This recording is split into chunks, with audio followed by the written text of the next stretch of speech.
മോഹിപ്പിച്ച പാദങ്ങൾ. വേനൽക്കാലത്ത് അമ്മമാരും മറ്റ് മുതിർന്ന സ്ത്രീകളും നാട്ടിലെ നെൽപ്പാടത്തൊക്കെ കൊയ്യാനിറങ്ങും. വേമ്പനാട്ട് കായലിൻ്റെ കൈവഴിയായ തൈക്കാട്ടുശ്ശേരി കായലിൻ്റെ പടിഞ്ഞാറേ കരയിലായിരുന്നു നാട്. കായലിനോട് ചേർന്ന് കിടക്കുന്ന വിശാലമായ നെൽപ്പാടങ്ങളും കൈതക്കാടുകളും തോടുകളും പുൽവഴികളും നിറഞ്ഞ മനോഹരമായ ഗ്രാമം. കൊയ്ത്തുകാലമാകുമ്പോൾ വീട്ടിൽ നിന്ന് കുട്ടിയമ്മയും അമ്മയും അമ്മായിയും കൊയ്യാൻ പോകും. 2-3 ചിത്രകഥകളും ഒരു കുപ്പി വെള്ളവും കഴിക്കാനുള്ളതും കയ്യിൽ തന്നിട്ട് പാടവരമ്പത്തുള്ള ഏതെങ്കിലും മരത്തണലത്ത് എന്നെ ഇരുത്തും.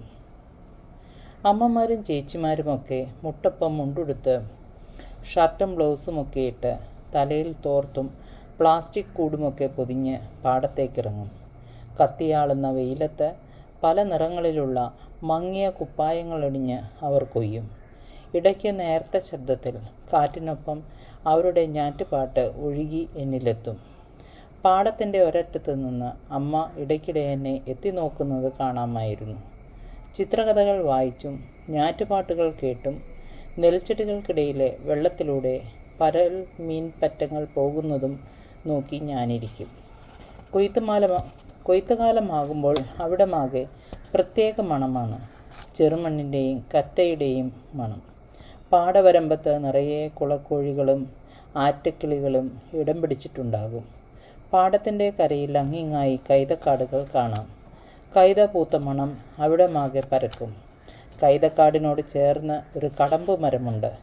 ഇളം പിങ്ക് നിറത്തിലുള്ള കടമ്പ് പൂക്കൾ ചോട്ടിൽ പൊഴിഞ്ഞു കിടക്കുന്നുണ്ടാകും. വരമ്പത്തൂടെ നടന്നു പോകുന്നവർ എന്നോട് കുശലാന്വേഷണം നടത്തുകയും കവിളിൽ തലോടുകയുമൊക്കെ ചെയ്യുമായിരുന്നു. ചിലരൊക്കെ എനിക്ക് കപ്പലണ്ടി മിഠായിയോ നാരങ്ങ മിഠായിയോ തരും. പാടത്തിനപ്പുറത്ത് ചെല്ലപ്പൻ എന്ന പേരുള്ള ഒരാളുണ്ട്. വെളുത്ത നിറവും നല്ല ഉയരവും അതിനൊത്ത വണ്ണവുമുള്ള ഒരു മനുഷ്യൻ. മഹാത്മാ അയ്യങ്കാളിയുടെ മുഖമായിരുന്നു അദ്ദേഹത്തിന്. കുട്ടികളെല്ലാവരും അദ്ദേഹത്തെ അയ്യങ്കാളി അപ്പൂപ്പൻ എന്നായിരുന്നു വിളിച്ചിരുന്നത്. അതിനൊരു കാരണം കൂടി ഉണ്ടായിരുന്നു. നാട്ടിൽ അയ്യങ്കാളി അനുസ്മരണത്തിൻ്റെ ഭാഗമായി നടത്താറുള്ള വില്ലുവണ്ടി ഘോഷയാത്രയിൽ അയ്യങ്കാളിയുടെ വേഷം കെട്ടിയിരുന്നത് അദ്ദേഹമായിരുന്നു. കാലക്രമേണ അയ്യങ്കാളി അപ്പൂപ്പൻ എന്നത് ലോപിച്ച് അയ്യാപ്പൂപ്പൻ എന്നായി. അദ്ദേഹത്തിന് 2 ഭാര്യമാരുണ്ടായിരുന്നു. ആദ്യ ഭാര്യയുടെ അനിയത്തിയെ തന്നെ രണ്ടാമത് വിവാഹം കഴിച്ചു. സ്നേഹത്തിലായിരുന്ന 2 സ്ത്രീകളെ ശത്രുക്കളാക്കി അദ്ദേഹം ജീവിച്ചു പോന്നു. എന്നോട് അതീവ സ്നേഹവും വാത്സല്യവും സഹതാപവുമായിരുന്നു അദ്ദേഹത്തിന്. ഒരിക്കൽ പാടവരമ്പത്തിരിക്കുന്ന എൻ്റെ നേർക്ക് അടുത്തുള്ള കൈതക്കാടിനിടയിൽ നിന്ന് ഒരു പാമ്പിഴഞ്ഞു വന്നു.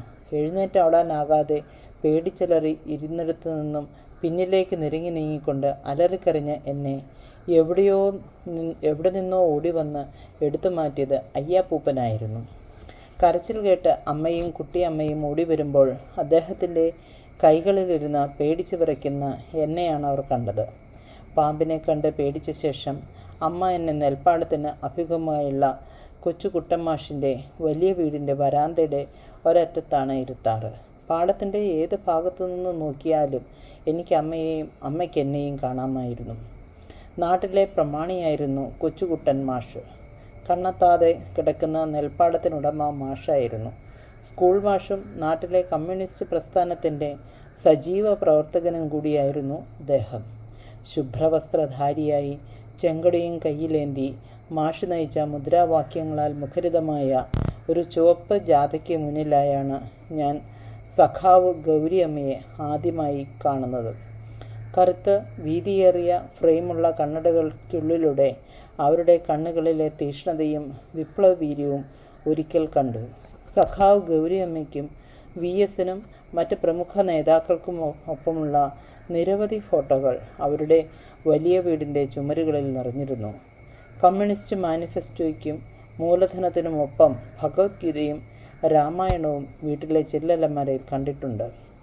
മാഷിൻ്റെ വീട്ടുമുറ്റത്ത് നിന്നാൽ വിശാലമായ പാടം പൂർണ്ണമായും കാണാം. അവിടെയുള്ള ഇരിപ്പ് എനിക്കിഷ്ടമായിരുന്നില്ല. കാരണം കറ്റയുടെയും കൈതപ്പൂവിൻ്റെയും മണവും ഇടയ്ക്കിടെ നെല്ല് തിന്നാനിരുന്ന വയൽക്കിളികളെയും ഒന്നും പഴയ പോലെ ആസ്വദിക്കാൻ കഴിയുമായിരുന്നില്ല. ആ പ്രകൃതിക്കും എനിക്കുമിടയിൽ രഹസ്യമായ ഭാഷയുണ്ടായിരുന്നു. വരമ്പത്തെ കടമ്പ് മരത്തിന് താഴെ പടർന്നു വളരുന്ന കാക്കപ്പൂവും കമ്മൽ പൂക്കളും പറിച്ച് മുടിയിൽ ചൂടി താഴെ വെള്ളത്തിൽ മുഖം നോക്കും.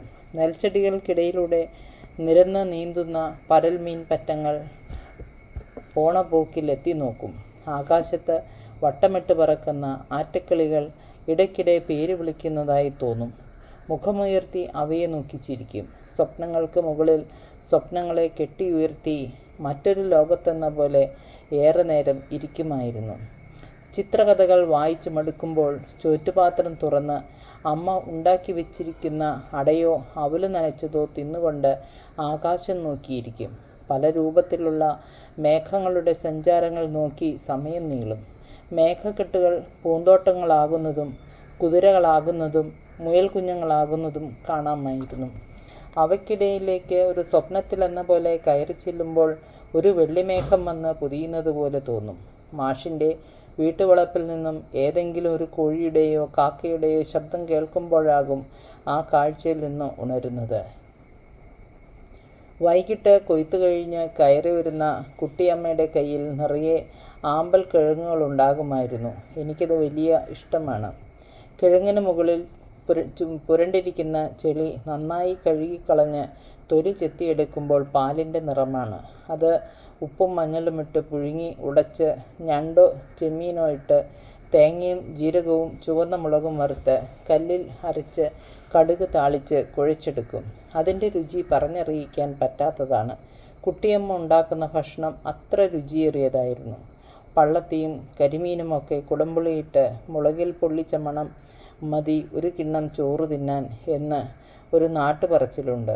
ചുമ്മാതല്ലടി കുട്ടിയെ, 2 കെട്ടിയോള് ഉണ്ടായിട്ടും പപ്പൻ ശാന്തി നിന്റെ അടുത്തു നിന്നും മാറാത്തത് എന്ന് കറ്റ മെതിക്കുന്നതിനിടയിൽ പങ്കിയമ്മ പറയുമ്പോൾ കുട്ടിയമ്മ ഊറിച്ചിരിക്കുന്നത് കണ്ടിട്ടുണ്ട്.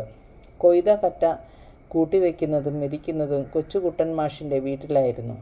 അവരുടെ വീട്ടുപറമ്പിൽ 2 വലിയ കുറ്റി നാട്ടി അതിൽ നീളത്തിൽ മുള കെട്ടി താഴെ ഒരു ടാർപ്പോള വിരിച്ച് അതിൽ നിന്നാണ് എല്ലാവരും കറ്റ മെതിക്കുന്നത്. അതൊരു കലാപരിപാടി തന്നെയായിരുന്നു.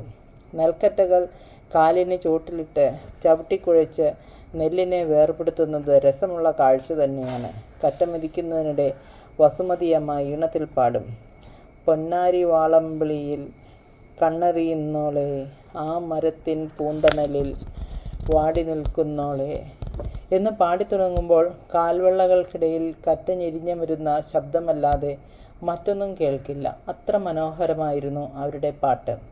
കറ്റ മെതിക്കുന്നവരുടെ പല നിറത്തിലും ആകൃതിയിലുമുള്ള കാൽപാദങ്ങളെ നോക്കി ഞാൻ ഏറെ നേരം അങ്ങനെയിരിക്കും.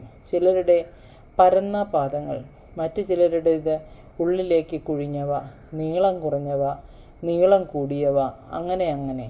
എന്നാലും എല്ലാവരുടെയും പാദങ്ങളും ഏറെ ദൂരം നടന്ന് ജീവിതത്തിൻ്റെ പരിക്കേറ്റ് കല്ലിച്ചും വിണ്ടും കിടന്നിരുന്നു.